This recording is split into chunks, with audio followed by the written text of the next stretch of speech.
Hey there, my name's Mark McCartney and welcome to the What is a Good Life podcast. Over the last 2 years, I've interviewed over 150 people around this question, not to provide you with the universal answer, but to help you to find and define your own answer to this question. On the 33rd episode of the What is a Good Life podcast, I'm delighted to be joined by David Dunn.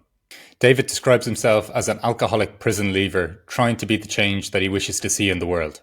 He is the CEO and founder of ReleaseMate CIC, a group that brings positive change to individuals in the immediate aftermath of their release from prison. In this episode, David shares his inspirational story of hitting rock bottom with addiction in prison, to finding the courage to make a change, and ultimately dedicating himself to serving others who are in a similar situation to where he once was. We delve into the roles that spirituality, nature, being of service to others, honesty, and human connection played in this journey. Additionally, we discuss the significance of letting go of control and how this shift transformed his experience of life. If you are currently facing a difficult period in your life and you're struggling to find meaning or purpose, there's a wealth of valuable insights in this conversation. David is incredibly honest and open about how his life turned around, sharing many profound perspectives on life, regardless of where your life is presently at. Look, I found this conversation to be extremely engaging, extremely open, honest, and raw at times, and with several lessons from it for me to take away and contemplate on as well. So I'm sure you're going to take a lot from this conversation. And if you enjoy this episode, please like, share, and subscribe. And if you're on the podcasting platforms, please leave a review, as I'd greatly appreciate your support at this stage of my podcasting journey. So without further ado, the 33rd episode of the What is a Good Life podcast. David, thank you very much for joining me on the What is a Good Life podcast today. As I just mentioned to you there, I've been checking out the work that you've been doing at ReleaseMates, and I find it very inspiring. So I'm very grateful to have you here this morning. You're welcome. Thank you very much for having us. It's always great to be asked to do stuff like this, so thank you. So David, as I tend to have the habit to ask the question, is there a question you're trying to answer as you're moving through life? The answer now to that is simply no. Right. So I'm an alcoholic in recovery, so I class myself as an addict. And I think for me, part of my addiction was that constant yearning for questions to be answered. And there always felt like there was a gap that needed filling, a void that needed filling, because I didn't know the answer to everything. I think addicts, myself included, by the very nature, are inquisitive. I want to know the answer to everything. I want to know the meaning of life. I want to know why the trees outside we're going in one direction, not the other. And with recovery from addiction came letting go of needing to know all the answers to everything. Letting go of, I think my recovery is spiritual.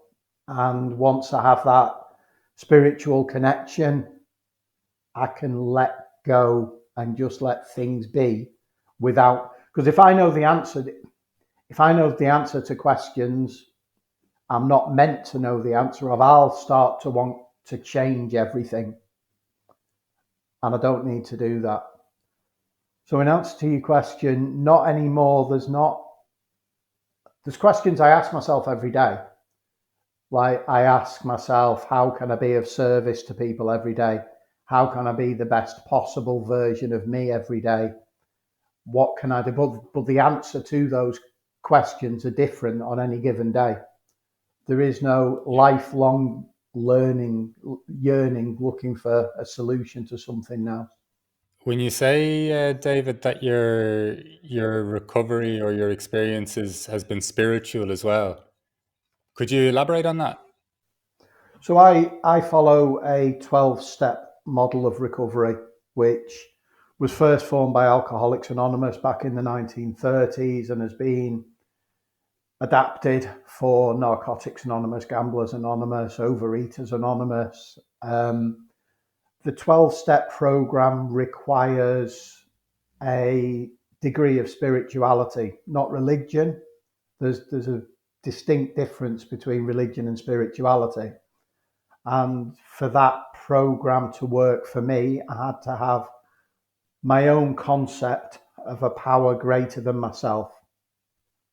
which was important, I guess, for the humble and requirements of that program. I think the idea being is that I'm not in control of everything. I'm not the boss of the world. Someone else is. So once I connect, and it's important for me every day to connect with that higher power of mine. And I don't, I don't have a religious higher power, even though I was brought up into religion. I don't have an aesthetic. It's not something I can see or feel or pick up or touch. I just know that somewhere up there, somewhere, there's someone bigger and greater than me who makes this wonderful world go round. Yeah, it's I don't know about you, but it's an amazing thing for to disconnect from that and then to reconnect with that. Like it's because I definitely classify my use of alcohol at times as not in control. Um, and I do believe just what you said there of ideas of connection or ideas of even connection to the world around you or something bigger than yourself. It's really powerful in coming to peace with some yearnings within us. Yeah, without doubt, and I think it's back down to that humility and that humble requirement of 12-step programs and my connection to a spirit or to a higher power. I often find it in nature. I often find it when I'll jump in my car and I'll drive to a field in the middle of nowhere, or I'll go for a walk up a mountain, and I'm taken aback. I'm very humbled. I'm in awe of what's around me. I'm in awe of, someone made that moment of me standing on top of a mountain, looking at water flowing, feeling wind, hearing noises of nature without cars. I'm in awe of that. I'm in awe that, that higher power has created that for us, not for me, but for us. And I think that's when my connection is at its strongest. When I'm at one with nature and that peace flows through me, guidance on how I should live my life comes to me pretty easily in those moments. Yeah. Jeez, that sounds absolutely beautiful. I don't know, there's something to it, like the things that I think we're missing sometimes in this world or this society, or some of the things that we're prioritizing as a society, and some of the, I don't know, like the moment you've just described there, I think a lot of people, like, you can resonate with if you're thinking about moments in your life. And I've definitely had, when I let's say wasn't when I stopped drinking as much and things like this, it almost opens up a space where you can, where more of this can come into your life, or even I think like a disturbance in your life can create almost like a need for a reappraisal of our lives, to seek kind of more fulfilling connection in with all that's around us. Yeah, it's strange, isn't it? It's very, we are blessed in this world with free things all around us to Yeah. fill our time, but we choose as human beings in this day and age to sit on mobile phones all day or to watch TV or sit on laptops all day. And it's very strange that the very core basics of life, we choose to ignore them now of our own volition. I'm I'm I'm most at peace when I'm just strolling around the countryside and there's nothing to bother me. And that doesn't cost anyone anything. It's the most basic thing in the world. Yeah. Yeah, I definitely echo that sentiment. There's just something you said there of just, if there is a question that you're asking yourself, it is, how can you be of service? Could you kind of give me a sense of how that position for you, or that experience for you in life has evolved? Yeah, again, this is so in my active alcoholism or active addiction, I'm not a great fan of labels. So addiction, alcoholism, whatever you want to call it, a drink problem, whatever. But in that past, I was a very selfish person. Selfish to a point where that I can look at it now and it's actually quite scary how devious and manipulative I I was to get what I wanted without any thought for anyone else around me. So now I live almost a polar opposite way of life. And one of the first things I have to do every day, rather than see what I can do for me, is see what I can do for other people. And, altruism runs through my recovery.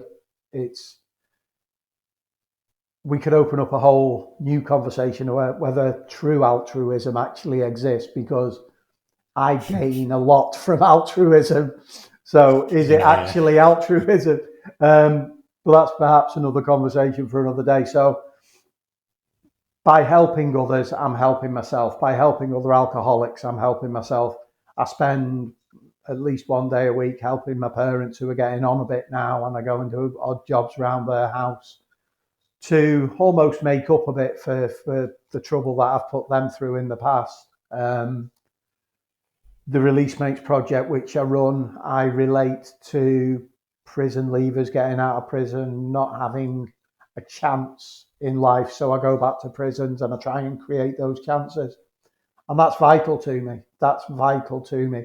And not only do I seek guidance from a higher power or spirit in the morning about what to do, but when I go to bed at night time, I also do a little appraisal of that. Have I been honest? Have I helped other people? Are there times when someone's asked me to do something and it seemed like a bit of an effort to do it? If someone asked me for a lift to an AA meeting at 8:30 at night and I want to watch Coronation Street instead, it's little things like that I really need to be honest and pretty tough on myself about.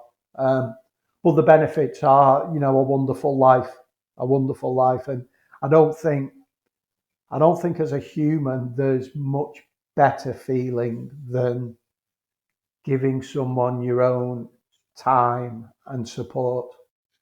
Do you know, you said something there, and it resonates a lot with me. The sense of honesty, this, and holding that quite, I don't know, stringently. I don't know about you, but I think in my experience of maybe trying to understand myself better, or as I say, not distract myself or numb myself with alcohol, that there's like a part of that process where I think there's almost a privilege to it, in that you have to start to examine like in my, once again, from my experience, I had to start examining everything. And the really interesting thing for me was, given how much we talk about, like, if I call you a liar, for example, right? And just in general in anyone in society, people would take a huge offense to that, without realizing how frequently we lie. And the example you said there of like, even could I, like, would I give someone a lift, or would I want to watch Coronation Street? Like, I think there's always these examples where, even if I'd showed up late to meeting someone and I said, oh, traffic was a nightmare, but really I just watched something on YouTube. Do you know what I mean? Like, I think there's something really interesting about holding yourself to a high account with your honesty or your words, because I think that's something that slips by a lot in our general kind of way of approaching life. I'm glad you brought that up, because that created problems for me. So Yeah. especially, so I'm a couple of years now into recovery, and I'm perhaps a bit more loving and caring of myself now than I was at the very beginning, because at the beginning I wanted recovery so much. I was so hard on myself, and honesty, open-mindedness was right at the very heart of my recovery. So I was able to be honest about the big things. That wasn't a problem. But I would find myself, because I'd spent so much time being dishonest, I was programmed to be that way. So my mum, for example, as an example, my mum buys me 1 or 2 meals a week, or bought me 1 or 2 meals a week at the beginning of my recovery. And I would get home that night and she would ask me how the lasagna was that she bought me. Now, for some reason, because she would be perfectly fine if I was honest and said, I didn't have it, I got a bag of chips on my way home. But for Right. some reason, I felt like I had to placate her and say, oh, it was absolutely delicious, really, really rich sauce. It was great. And I think it's little things like that, and that little white lie, whatever it was, would never ever cause anyone any harm. And like the Yeah. example that you just used, like the YouTube video, it doesn't matter really. It's not going to change the course of life, but it's something I had to work on early on, because it demands my way of life now demands rigorous honesty. Yeah. And I really like this sentiment though of, and from my experience, I think it's, if you don't look after the little things, they become bigger things. And, then one thing leads to, maybe even you've given one of these white lies that nobody would have cared about. Like, and of course, sometimes in life, you don't go around just if someone says, "Do you like my do you like my outfit?" and we're already out, Yeah, and you just go, "It's absolutely awful." Like, there's some yeah, there's some leeway here for other people's opinions, but I really do think in my approach to life anyway, and I think you're saying something similar. If you don't look after these little things, well, then maybe you have to say something else. Like, can you can you come out this weekend? No, I've got this on, and then you meet the person again, and then you have to pretend that you were somewhere. And all of a sudden, I think, because so much I think of this is just about like some degree of self-acceptance, right, or peace with ourselves. And I think the more we kind of just drift away from the truth, the more of a rift I think we kind of, like, I kind of think sometimes to myself with if I wasn't being honest, that I'm kind of telling myself that I'm not all right in the situation. yeah. And I've learned recently that if someone asks me a question, I'm not obliged to answer it. I don't have to give an Yeah. answer all the time. Going back to the lasagna scenario, and it might be quite bizarre in that scenario, but if my mum says, how was your lasagna? I can say, I'd prefer not to answer that question, which is quite strange Yeah. over a bite to eat. But, and I think sometimes it's okay just to say, I prefer not to answer that question, or we might have differing views on that, or, I don't have to give reasons. I don't feel like I have to justify myself as much anymore.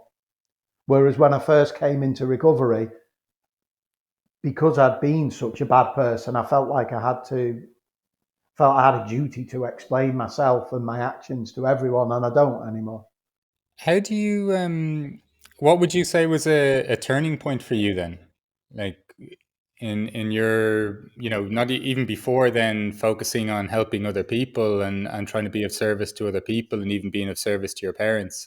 What kind of helped you through the to turn a corner, shall we say? I mean, the term rock bottom is used quite frequently in addiction and recovery circles, and I I tried I tried to stop drinking and using drugs and everything before, and not understood what rock bottom meant. I think that there's a lot of these phrases that are banged around the walls of different fellowships that lose meaning over time because they're used so often. Um, I was sentenced to a term of imprisonment in 2020, and was it 2021 maybe? I landed in prison. Now, I was drunk when I got to prison, Then they put Right. me on a Librium detox for 10 days. So I didn't really feel anything for about 10 days, 2 weeks while I was detoxing. I then had a period of a month, which I can maybe look back now and think that was my rock bottom. And it was a month where I was empty inside, like I'd never ever felt before. I didn't I didn't understand why I was on this planet. I didn't understand how I could escape from being the person I was to try to be the person I could be. And this was the remorse, shame, and guilt that I felt was unbearable. And this continued for a month, and it went on and on and on, and it was almost torture. At times, I felt for my sanity. I was wondering if I was, because my head wasn't stopping. I was wondering if mentally, I was struggling a bit. That was the time when I knew everything had to change. I couldn't just take one or two little things. Everything, my entire outlook on life had to change. And fortunately, that's what's happened.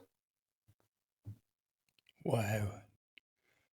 Jeez, that's what a that sounds like an intense experience to be in that scenario, like with all that like running through your head and the feeling of emptiness. Like that sounds like a really intense experience to have come through. Like, It was, you see, we normally associate intense with being over a short period of time. It was very intense yeah, for at least a month, and it was wow, unrelenting. It wouldn't leave me. And I was in prison. I'm not going to go into an argument about how much help there is or isn't in prisons, but there wasn't a lot of help for me with that at that time. And when I came out of that stage, I only came out of that stage when I was taken onto the drug and alcohol recovery wing of the prison. And I remember walking over to that wing from the main population. And that's when it hit me like a thunderbolt. This is my opportunity. This is my opportunity to not just stop drinking and using drugs. This is my opportunity for huge wholesale change. You know, change how I live, going back to altruism, help other people, going back to losing the obsession I had with money and fast cars and material things in life. And that's where that journey began, on that wing. And it was odd. It was a really strange time for me because I went. I'd only been to prison a couple of times. Most people in prison have spent a lot of time in prison compared to me.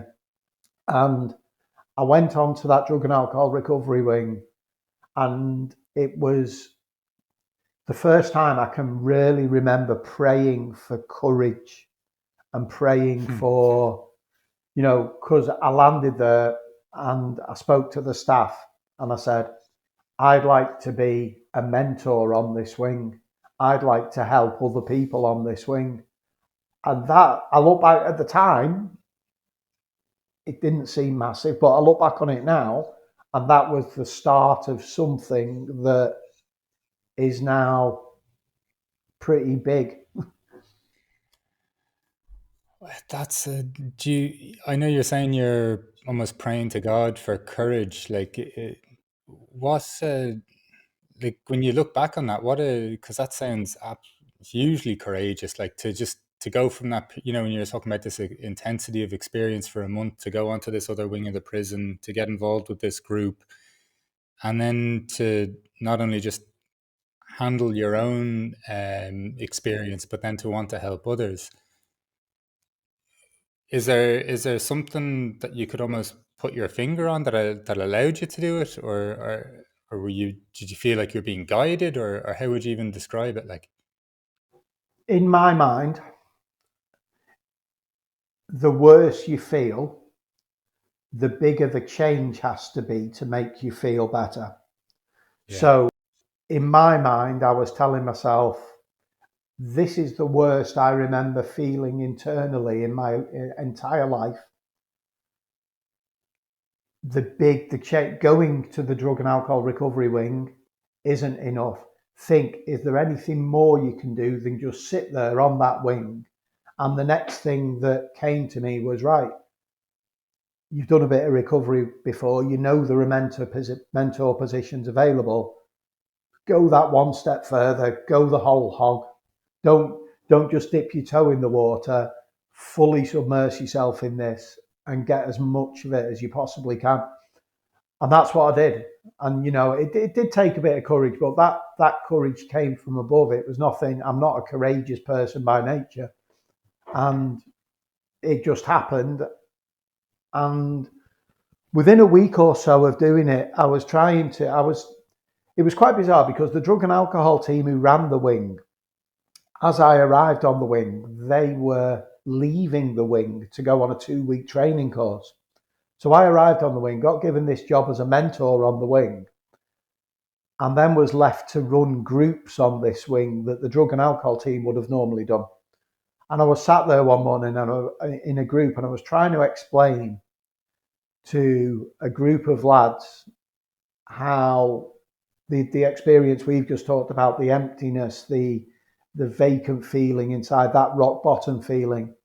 And I said out loud to a group of prisoners, I just don't know my purpose on this planet anymore. And one of the lads, a young lad, he was certainly younger than 25, didn't seem to know a lot about recovery, didn't seem to be into what we were trying to promote on that wing. But he just turned around and he said, but this is it, Dave. This is what you're good at. This is what you should be doing. I'm 2 years on now, and I'm sure I'll remember it for a long time to come. That sticks with me. That sticks with me. And that's how life's gone since prison. Can you recall how you felt in that moment? So because I was running the group at the time, I kind of like stored it in my mind and put it on a Yeah. shelf. And then I went back to my cell afterwards, took it off the shelf, and I remember thinking, what if he's right? What what if I'm actually good at this? And then I started having that argument with myself with, no, I'm not good at anything. Because at this point, my Yeah. self-esteem was still quite low. Um, but I've clung on to what that lad said, and it's amazing along the journey, isn't it? How so many things happen, but you can pinpoint certain little events or certain things people have said that have changed the course of my life. Yeah, it's stunning, and I think sometimes in um in those moments where our self worth isn't as strong, or isn't maybe in the healthiest position in terms of how we think of ourselves, just somebody reflecting something back to us can be, as much as some of this stuff can be an inner journey, and you're, whatever, like in terms of that relationship between, higher power or your own personal autonomy and choice as well. But sometimes we just need other people to reflect something back to us because we can't see it.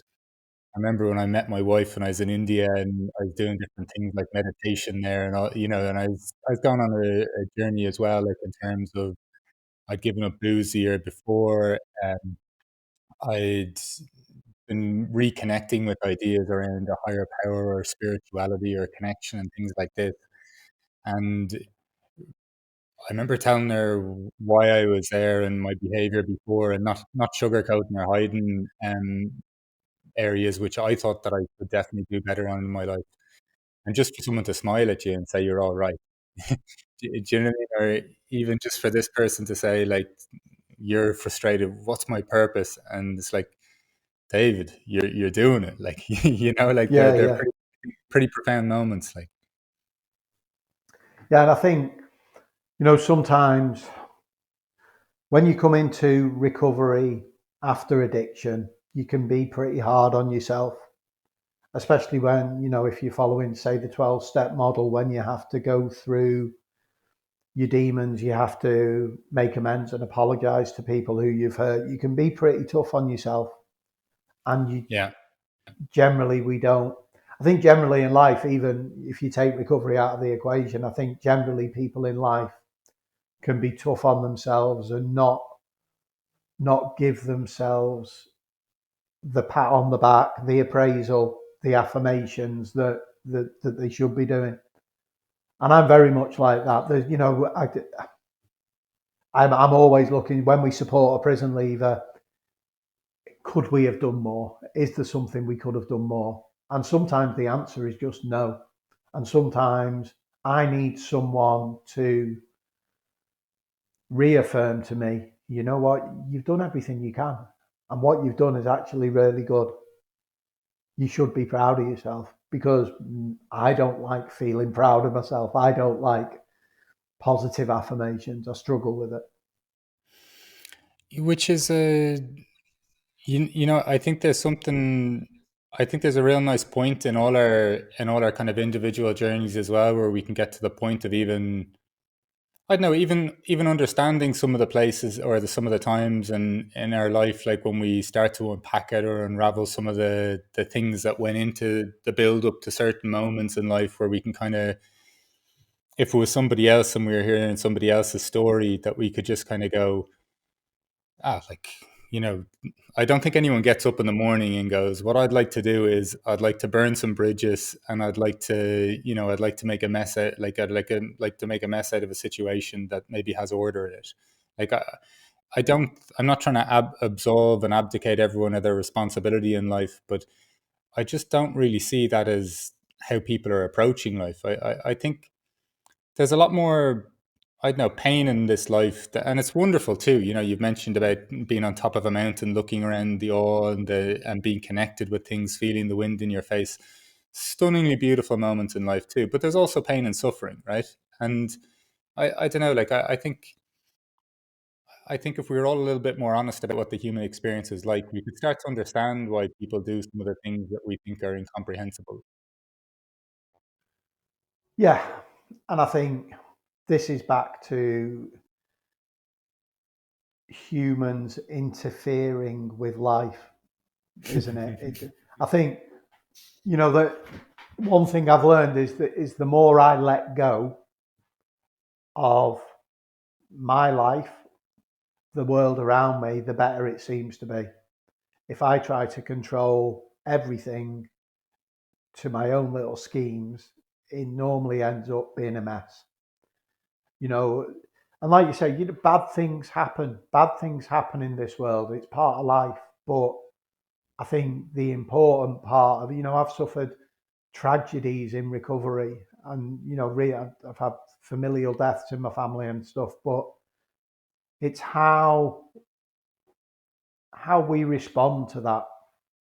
How, I pray a little bit more, I meditate a little bit more, I spend a bit more time on top of the mountain, reconnecting with the world, and then there comes a general acceptance that life isn't always, no, just because I stop drinking, life isn't always going to be brilliant. Yeah. And it's dealing with life's complexities, isn't it? You know, I love this because I even see there's like sometimes when people, you see them post things on social media, that it's almost like when they give up anything, and it could even be, it could even be use of their phones for periods of time. So I'm not even saying it's all in experiences where things have got there's major pain points, but I mean, like that, there's almost this kind of idea that as soon as you just let go of or remove something from your life, that it all of a sudden becomes rainbows and buttercups, and like you still have to live a human existence, which which won't always be the easiest. But I love this idea of letting go. Like, how would you kind of describe like that process for you, and that sense of, I don't know, like how you got to a point where you could feel like you could not want to control so much. I think that's the key. The last part of that question you've just put there, not control so much, because I was so desperate for recovery. I overanalyzed everything at the beginning. I made something which is so very simple. I complicated it beyond belief. Um, the fact is, we as human beings have to make our own decisions. Okay. So if I want a cup of tea, I'm not going to ask a higher power or a spirit if I can have a cup of tea or if I should have a cup of tea or not. So we have our own free will where we're free to do the good thing, the normal things that we do. What I needed to change was what I call self will. And my own self will is I associate with being my scheming, my manipulation, my, you know, the the concept of trying to change the world to suit me and my ideals, the concept of trying to change other people to fit in with what I wanted or how I thought life should be. When I let go of that and I started seeing the results for letting go of it, I learned that I'm not very good at controlling life. I'm not even good at controlling my own life. So I really shouldn't be controlling other people's life. And the freedom that came with that was immense. You know, that's a beautiful thing to me. To me it all stems from fear. I wanted to control things because I was fearful of outcomes if I didn't control them. Whereas now I've replaced the fear that I once felt with faith and spirituality. So I don't have to control the outcomes anymore because I have that faith instead. So I don't have to be that controlling person. That's beautifully put, and I think there's something to it where I think you hit the nail on the head. I think so much of our actions are driven by this sense of fear, and it's like the fear and the uncertainty of life, the unknown that we're constantly engaging in, and sometimes trying to insure ourselves against. But it's kind of I think it's a bit of a losing battle, even if your life looks pretty good on the surface, like in whatever you're doing. If that is the if that is underpinning your existence, I think you can still be living quite a, even in air quotes, materially successful life. But if that's underpinning your life, I think that's kind of a big contribution to so much of even the anxiety or the tension or the stress that we sometimes see in life. Yeah, it's starting to live that material life is a very dangerous place to be, isn't it? Because when you start, you're in a constant battle to improve, improve, improve all the time. And I've been there, I've done it, 15 years ago. I had successful business, I had a big fast car and celebrity friends and everything like that. But it doesn't give me genuine happiness. It doesn't give me the deep happiness. And the problem with it is I'm always searching for a faster car. I'm always searching for a bigger house. I'm always trying to keep up with people around me who are getting better things. Whereas now I don't judge success at life by what car you drive, what house you live in, how many holidays a year you have. The way I view success is contentment. If I can wake up in the morning content, if I can go to bed content, and if I can help people through that day, my life's bloody amazing, and that's enough for me. You said something earlier just in terms of dropping the obsession for possessions. So much of what you're saying echoes with my experience of life in terms of, like I'd stepped away from a career in finance and stepping into what I'm doing at the moment. And there's something about, I don't know, there's some fundamental things I think you're touching on, like that, and not to sound too cliched or something, like the best things in life are free, but the idea of you walking in the countryside doesn't cost you anything. And me going for a walk in the woods or the forest with my dog doesn't cost me anything. But I'd struggle to name certain things that make me feel much better in my day. It's kind of like we kind of get so caught up in the idea of what our life looks like, we stop paying attention to how our life actually makes us feel. So we're almost more attached to the perception of our life than we are the experience of our life. Yeah, and social media has had a massive impact on that, hasn't it? Because everyone's life is now online, and people try to give this perception. And I think what you've hit on there is so true, and will be, probably beyond my lifetime, a very big problem for the world, because perception is becoming more important than reality. And when we as a society lose that, we're in trouble. You know, photographs of events are becoming more important than the actual events themselves. Getting a selfie at a family meal, or at a graduation or something like that, is becoming more important than the actual graduation itself, which is not, for me, it's not a great place for the world to be moving towards. And you mentioned, walking the dog in the woods and stuff like that, that losing materialism. I drive a 19-year-old Renault Clio, and I have never been so emotionally attached to a car in my entire life.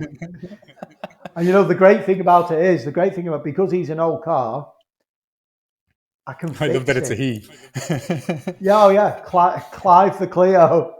Um, so, and again, I have an old car that's done an awful lot of miles, but I've learned how to fix that car. And again, the feeling, feeling of reward I get when I fix any problem that he has, you know, that's way more than having a brand new Mercedes or Jaguar or whatever up my drive. The fact that Yeah. he's still running at the age of 18 or 19 is a miracle to me.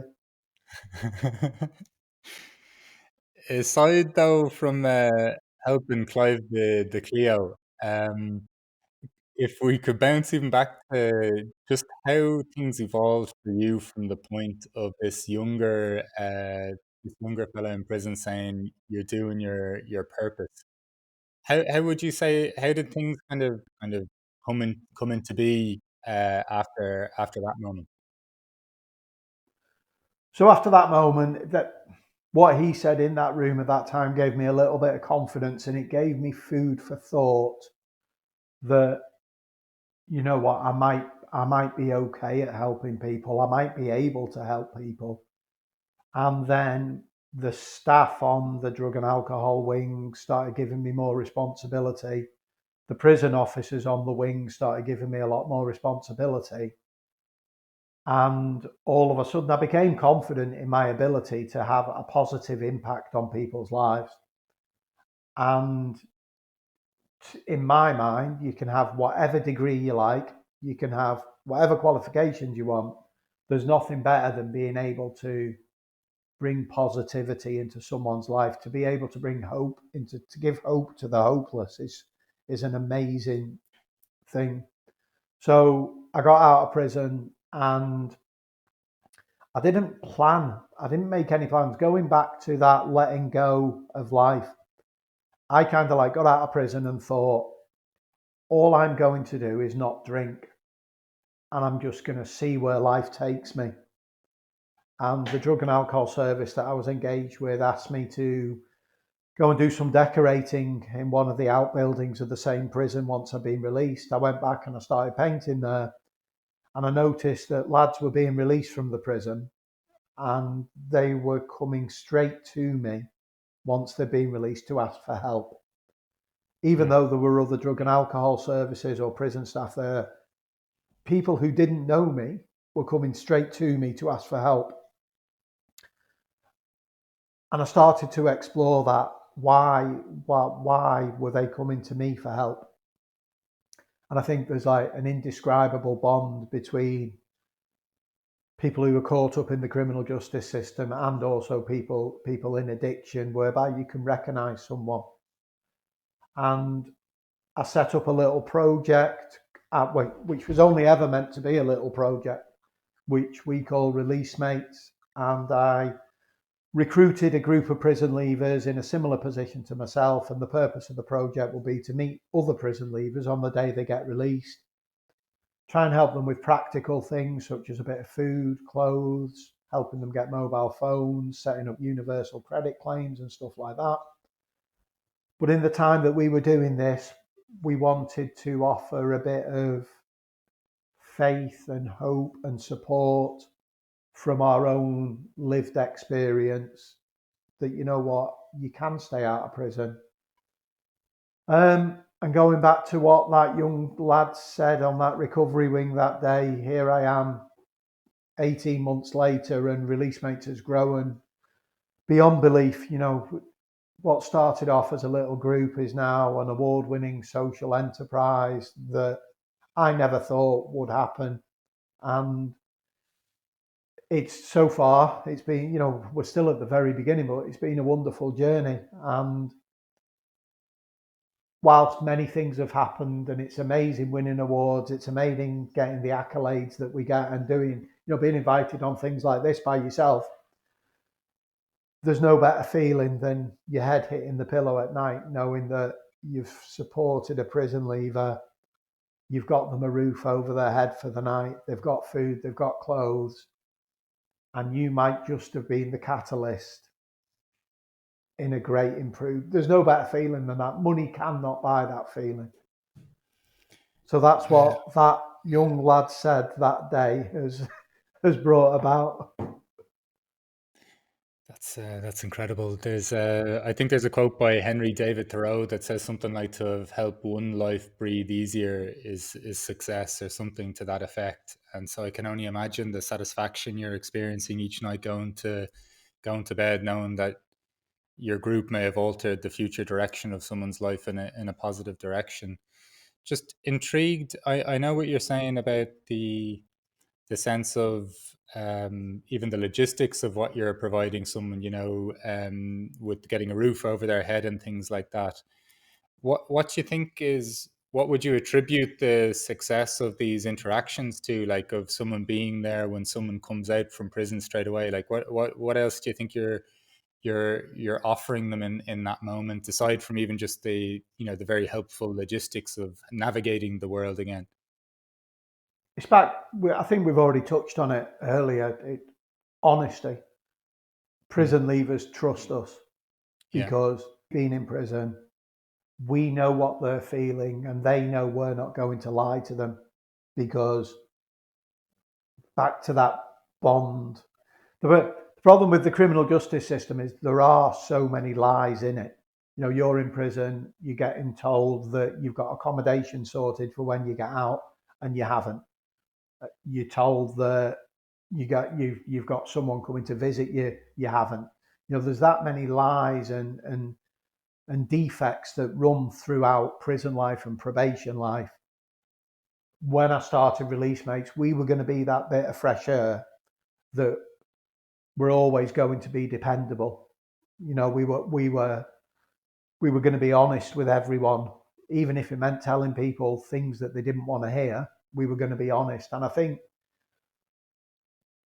you know, lived experience is a term that I'm not great with. I don't particularly like the label. We could have a whole new conversation about that, but I think the fact that we share experiences with other people, they trust us. It's that simple. It's, you know, it's automatic trust.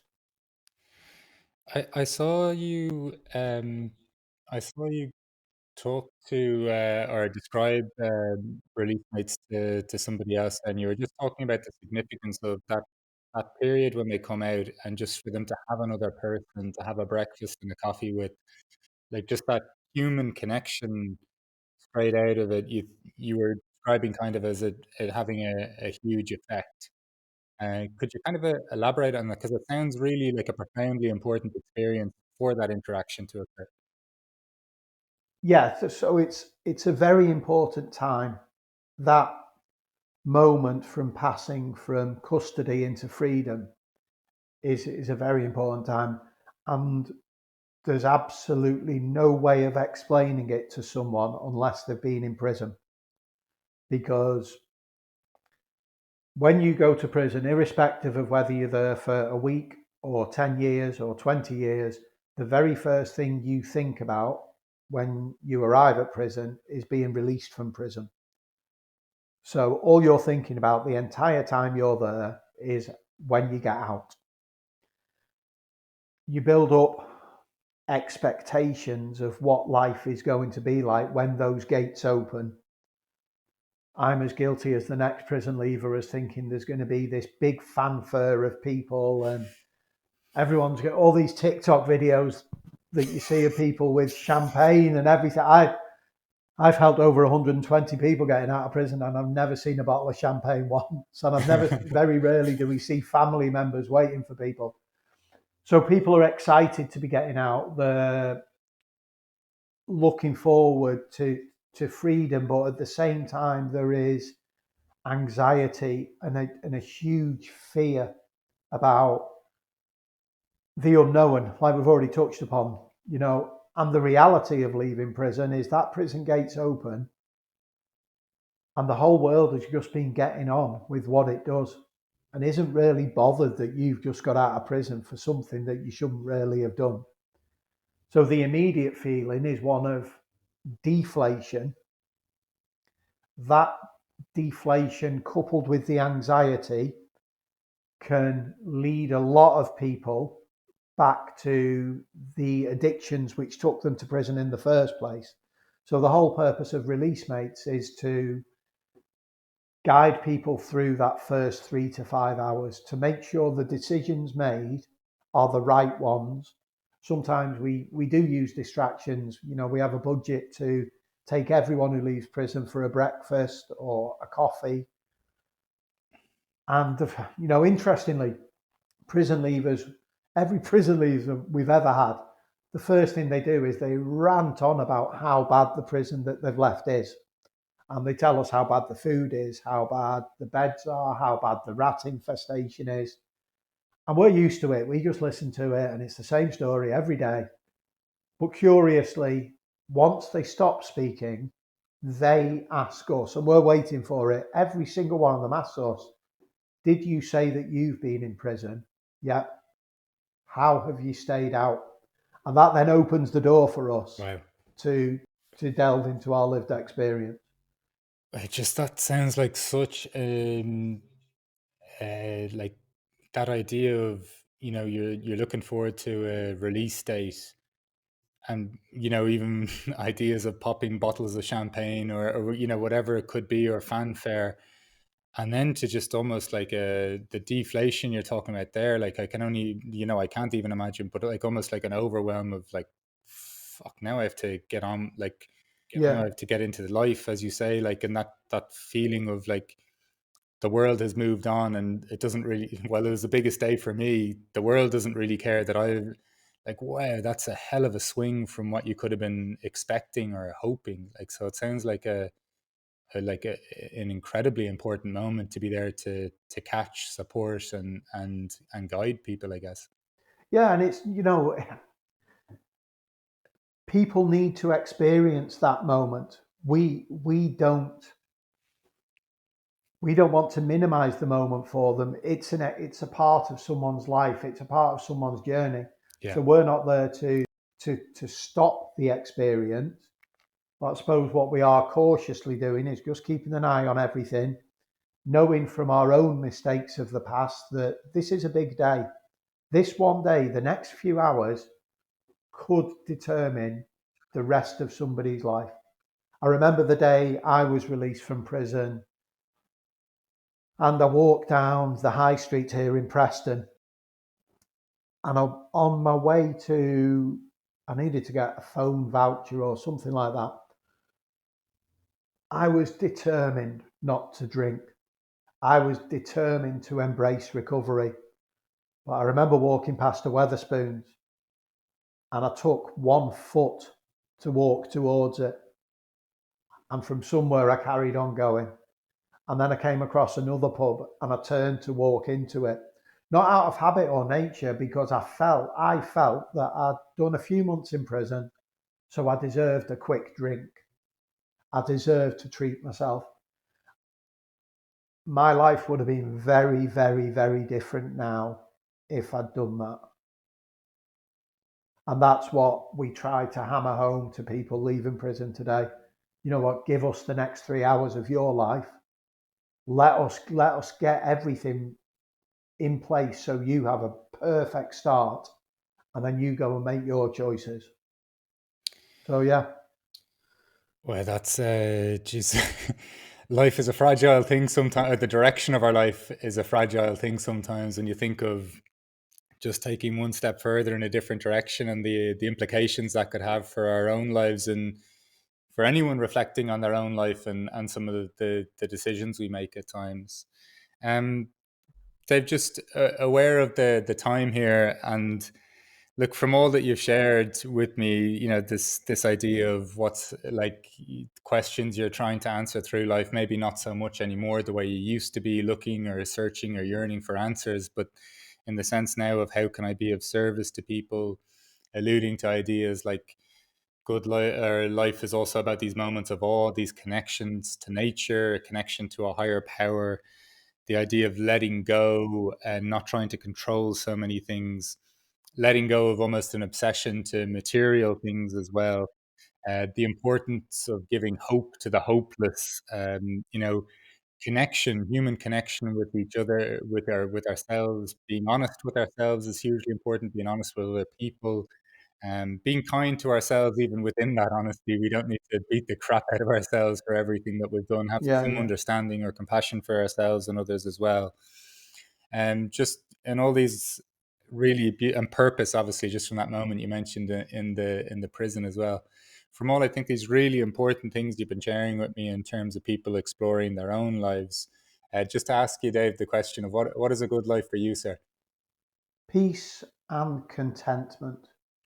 Yeah, You know, my whole outlook on life has changed over the past few years, and what used to be a good life is quite possibly the worst life for me at the moment. And the yeah, polar opposite to me is, good life is seeing people who we've helped succeed in life, seeing other people happy, seeing, seeing life go by peacefully in contentment. And that's enough for me. That's enough. yeah. I think that's